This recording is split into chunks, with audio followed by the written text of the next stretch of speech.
She had just turned 18, young, vibrant, and strikingly beautiful. My eyes, once indifferent to her presence, had started lingering on her without reason. I was only a year younger, 17, caught in that dangerous stage between innocence and desire, where right and wrong often blur beneath silence. She was my sister. And yet the way she moved, laughed, sat beside me without hesitation, it began stirring something inside me I couldn't define and certainly couldn't deny. In our house, there were no rules between siblings, no spiritual guidance, no modesty taught. Our parents, both working professionals, were more focused on their careers than on what was shaping quietly within their home. Religion was never discussed. There were no boundaries about space or interaction. No one ever said, "Don't sleep in the same room," or "Keep your distance." And so, like many nights before, she would walk into my room without knocking, lie beside me comfortably, and treat me like I was just her little brother from childhood. Still harmless, still safe. But we weren't children anymore. She would tug at my hair when she was bored, run her hand across my back in a playful gesture, or lie so close that I could hear every breath she took. And because no one had ever told us it was wrong, because I had never been taught to lower my gaze or control my impulses, I let it happen. At first, I tried to distract myself. I would feel guilty afterward. But that guilt was quickly drowned by something stronger: curiosity. And then indulgence. I began to crave those moments. I stopped resisting.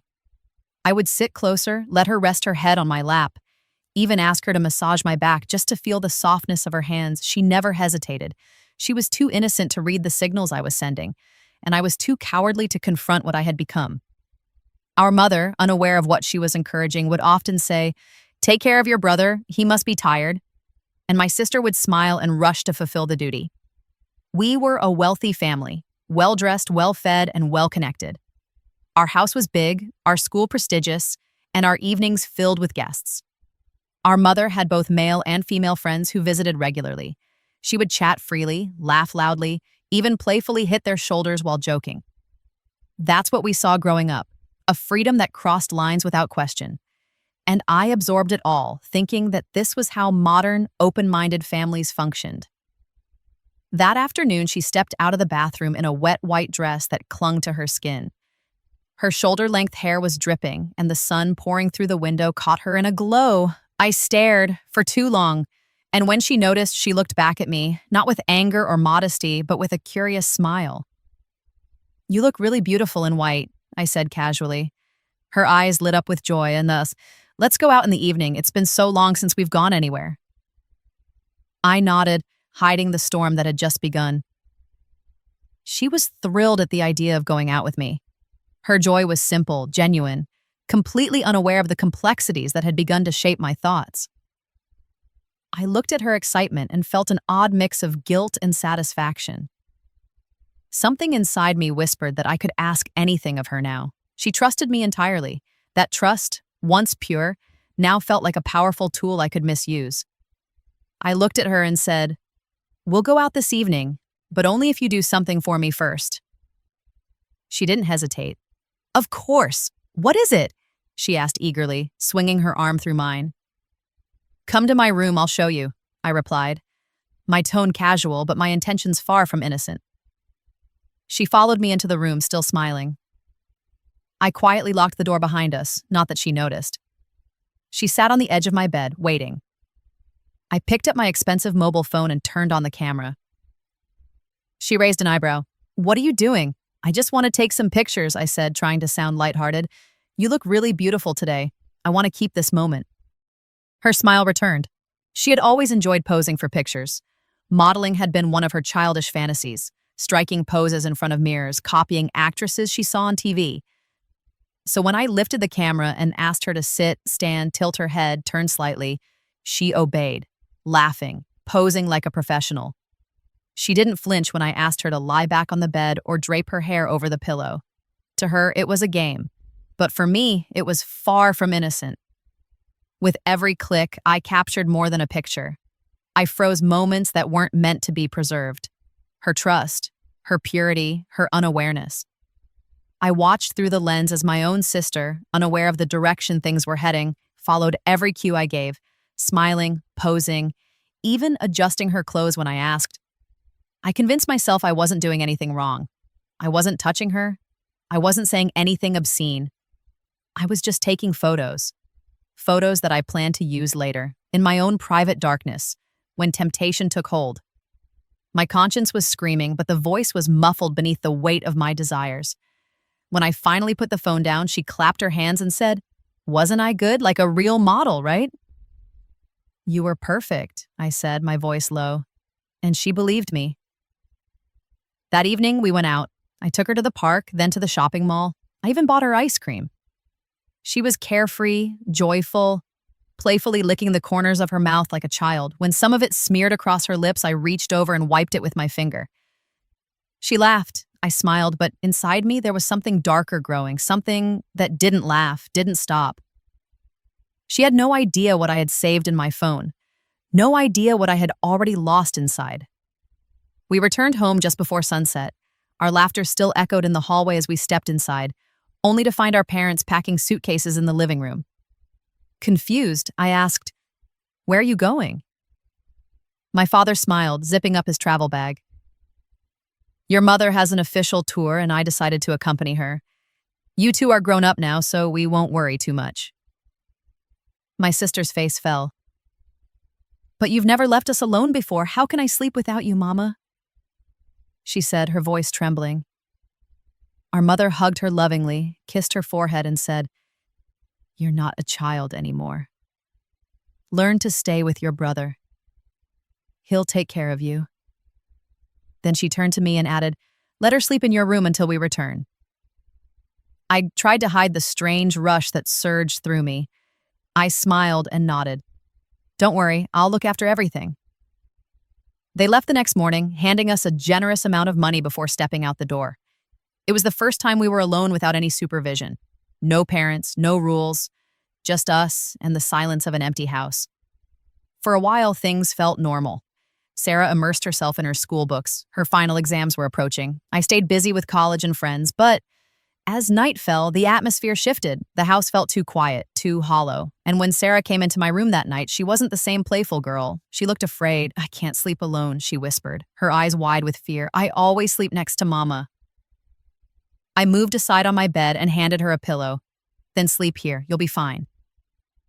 She lay down beside me, curling into a ball like a child. Then, instinctively, she reached for my hand and pulled it under her head like a cushion. Her face rested gently on my palm. "Don't go," she murmured. I didn't move. I didn't breathe. My heart raced. Her head was warm against my hand, her breath slow, her features soft in the dim light. And in that stillness, I looked at her like I'd never looked at anyone before. I brushed her hair with my fingers slowly, trying to calm both her and myself. She fell asleep, unaware of the fire she had ignited in me. And I sat there, silent, trembling, not from fear, but from the weight of what I was becoming. The next day, she went to school as usual, and I headed to college. I told myself to stop, to reset, to go back to being her brother, but I didn't. Instead, I let the darkness grow. During lunch, I sat at the back of the college with my group of friends. We were all from wealthy families, raised without boundaries or belief. My phone buzzed. One of my friends grabbed it playfully and scrolled through the gallery. Then he froze. "Bro, who is this girl?" he asked, zooming in. "She looks like a dream." I grabbed the phone from his hand in panic. "That's my sister." He looked at me, half shocked, half amused. "Man, you don't need to look outside. You've got heaven at home." His words hit me like a slap. "You've got heaven at home." I wanted to lash out, to shout at him for crossing the line, but I didn't. Because deep inside, I knew the truth. He had seen something in those photos that even I had allowed myself to admire. I had blurred the lines, and now others could see what was never meant to be seen. "Don't say that again," I muttered, snatching the phone back. He smirked and leaned closer. "Relax, man, I'm joking. She's your sister. She's like a sister to all of us." I forced a dry laugh, but my chest was tightening. The seed I had planted, taking those photos, letting my mind wander, erasing the lines between brother and stranger, It had now begun to grow, and others had noticed. Later that evening, my phone rang. It was the same friend. "Hey," he said, "since your parents aren't home, why don't we have a party at your place tonight? You've got the biggest house. It'll be fun." The idea instantly appealed to me, not because I wanted to celebrate, but because I wanted distraction. I was 17, restless, and ashamed of the feelings I had nurtured. Maybe a party would pull me back into normalcy. I said yes without thinking. Night fell and my friends arrived, but they weren't alone. They brought girls with them, 3 or 4 of them wearing tight clothes, loud perfume, and artificial smiles. "Old school friends," my friend said casually. "Don't worry, they're cool." I didn't know what to say. They made themselves comfortable instantly, flopping onto sofas, throwing off their shoes, laughing like they owned the place. One of the girls came and sat next to me. "You're the host, huh?" she teased, lighting a cigarette. "Let me teach you how to smoke like a real man." I had never smoked in my life. But when she gently placed the cigarette between my lips and leaned forward to light it, my ego overpowered my hesitation. I coughed, the smoke burning my throat, but I didn't stop. My friends laughed and clapped like I had just earned a badge of masculinity. They handed me a chilled drink next. "Here, you'll like this. It's stronger than Coke, but sweeter."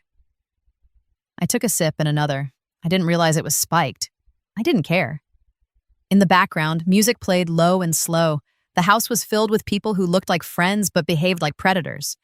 I didn't notice when they slipped out of the living room. I didn't notice the sound of footsteps going upstairs. I didn't even check if Sarah had locked her door. The next thing I remember is waking up in the lounge, alone, my head pounding like a drum. The clock showed 11 a.m. Sunlight flooded the windows, too bright, too honest. My friends were gone. The girls were gone. The laughter had disappeared, replaced by silence. Something felt wrong. Deeply, irreversibly wrong. I forced myself to sit up. My head felt like it was being crushed from all sides. The taste of the drink still lingered, bitter and strange. My limbs were weak and my eyes were struggling to focus, but even through the fog of that hangover, one thing was clear. Something was off. Stumbling toward the staircase, I called out, "Sarah?" No answer. My heart began to race. Her door was shut. I pushed it open gently. She lay on the bed, completely still. At first, I thought she was asleep, but her posture, something was wrong. Her breathing was shallow. The blanket covered her, but her face was pale, her lips trembling. "Sarah?" I whispered, stepping closer. When I pulled the blanket back, I froze. Her clothes were torn. Her body was bruised. Her innocence had been stripped away in the cruelest, most violent way imaginable. I fell to my knees, my chest tight with terror. For a moment, I couldn't breathe. My baby sister, the same girl who had posed happily for my camera, who clung to me when she missed our mother, was lying there, broken. I touched her shoulder, gently shook her. She winced and flinched, then opened her eyes slowly. And when she saw me, she broke. She clung to me like a lifeline and cried in a voice I had never heard before. "They came into my room," she sobbed. 4 of them. They locked the door. I screamed for you, but you didn't come. I thought you were asleep." My throat went dry. I couldn't speak. I couldn't even assume her life. I told myself I didn't know, but deep down, I had always known something was wrong with the way they looked at her, with the way I allowed them into her world. I wrapped a shawl around her trembling body and whispered, "Don't say anything to Mom and Dad. Please, just let it go." She looked at me through swollen eyes, confused, hurt, but she nodded slowly. What else could she do? For the next 2 days, we stayed home. Neither of us spoke much. She didn't go to school, I didn't go to college, but my silence was louder than her cries. And then came the phone call. My friend, the same one who joked about her being heaven at home, called me, laughing. "What's the problem, man?" he said. "You were enjoying her alone. We just took our share." I couldn't believe what I was hearing. "But don't worry," he added, his tone suddenly cold. "If you say a word, we'll leak everything. We have pictures too, better ones than yours." I felt my whole body go cold. I dropped the phone as if it had burned my hand. My ears were ringing, not from the hangover, but from his words. We have pictures too, better ones than yours. I wanted to scream. I wanted to smash everything in sight, but all I could do was sit there, staring at the floor, trembling with guilt, rage, and shame. My so-called friends had done the unthinkable, and now they were threatening me. They knew exactly what they were doing. You showed us who you really are, one of them said in a voice note later. No brother takes pictures like that of his sister. We saw your intentions. You just didn't have the courage. We finished what you started. Those words broke something in me. I felt exposed, vile, and powerless. I wanted to deny it, to scream that they were wrong. But I couldn't, because I had taken those pictures. I had watched her through the eyes of a stranger. I had crossed the first line and opened the gates for every evil that followed. Sarah was still fragile. She barely spoke. She had lost her appetite, her laughter, her spark, and worst of all, she didn't trust anyone, not even me. Every time I walked near her room, she tensed. Every time I called her name, she hesitated before answering. On the third day, our parents returned. Their trip had been cut short due to a change in our mother's schedule. When they walked into the house, my heart sank. I wasn't ready. Sarah wasn't ready. And the truth? It was too cruel to be spoken. Our mother noticed Sarah's pale face, her silence, her trembling hands. Are you okay? She asked. She just missed you both a lot, I said quickly. She wasn't sleeping well. It was a lie, a desperate one. But our mother believed it. She held Sarah close, stroked her hair, and said, I'll be leaving again soon, for a month this time. So you'll have to be brave again, all right? That broke her. Sarah suddenly pulled away, tears bursting from her eyes. Please don't go. I don't want to stay here. I can't. Please don't leave me. My mother, confused, tried to calm her. Why are you behaving like this? You're growing up now. You should be ready. Your cousin is in China studying all alone. I want to send you to France. You'll do better than her. I don't want to go, Sarah cried, shaking her head violently. Please don't send me anywhere. Our mother grew stern. We're not going to stay behind. I won't let you fall behind others. Your aunt's daughter is already ahead, and I want you to shine even more. I watched the whole scene unfold, silently dying inside. The very mindset that destroyed our family, the race to outshine others, to impress society, to chase a lifestyle, was still alive in our mother, and now it was threatening to destroy Sarah all over again. And I still hadn't said a word. Days passed, and though the surface remained calm, something deeper was unraveling. Sarah stopped eating properly. She barely spoke. She looked like a ghost of herself, silent, hollow, and frightened. My mother, too occupied with her upcoming trip and societal ambitions, failed to see what was right in front of her. My father, though quieter, remained distant. We were a household walking around a bleeding wound, pretending not to see the blood. Then one morning, Sarah collapsed. My father rushed her to the doctor. I stayed behind, pacing the floor, my palms sweating, my heart thudding like a hammer inside my chest. I already knew what was coming, but nothing could prepare me for the moment my father returned, pale and silent, and broke the news. She's pregnant. The word sliced through the room like a blade. My mother stood frozen. Her face went blank. Her mouth opened, but no words came out. She looked at Sarah, sitting on the couch, eyes down, hands clenched tightly around the hem of her shirt. What is he saying, Sarah? She asked in a whisper. Sarah trembled and slowly lifted her face, tears streaming freely now. It wasn't my fault, she said, her voice cracked and trembling. The night you were gone, some boys came into my room. I screamed. I tried to stop them. She broke down before she could finish. My mother collapsed onto the nearby chair, holding her head with both hands, rocking back and forth in disbelief. No. How did this happen in our home? Under our roof? I couldn't stay silent anymore. I need to tell you something, I said, stepping forward. Everything. from the beginning. And then I told them about the photos, about the party, about the drinks, about the night I passed out and the monsters I had unknowingly invited into our home. I didn't spare myself. I told them everything, my weakness, my carelessness, my silence. My mother didn't cry. She didn't scream. She just stared at me, her eyes wide, her hands shaking. My father, however, broke completely. This is what came of chasing status, of forgetting faith, of comparing ourselves to others, he shouted. We left our children unguided. We raised them in a house without God, without prayer, without values, and now our daughter carries a scar she will bear forever. They took Sarah to several doctors after that, desperate to find a way out, but all the specialists said the same thing. An abortion would be too dangerous. Her body was too young, her health too weak, and the trauma too deep. It might cost her life. There was no way to erase what had been done, only to live with it. My mother finally gave up the idea of returning to work. She pulled Sarah out of school and locked the world out. The home that had once been filled with noise, ambition, and false confidence turned into a fortress of silence.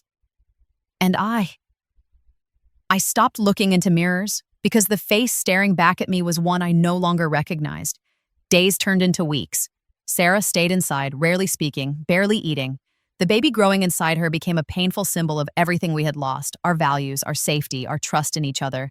The vibrant girl who once danced through the halls of our house now spent her days curled up in silence. Her eyes never lit up anymore. They only stared into nothing. My mother, once obsessed with reputation and rivalry, had changed. She left her job permanently. Our financial status slipped, and we had to move out of the upscale neighborhood into a simpler, quieter area. For the first time in years, there were no parties, no guests, no flashy appearances, just us and the consequences of everything we had ignored. But it was in that silence that something strange began to bloom. My mother started spending more time reading the Quran. She began praying again. She even enrolled in religious classes and encouraged me to join. At first, I resisted, but guilt has a way of softening even the hardest hearts. Eventually, I gave in, not because I understood, but because I needed something to help me breathe again.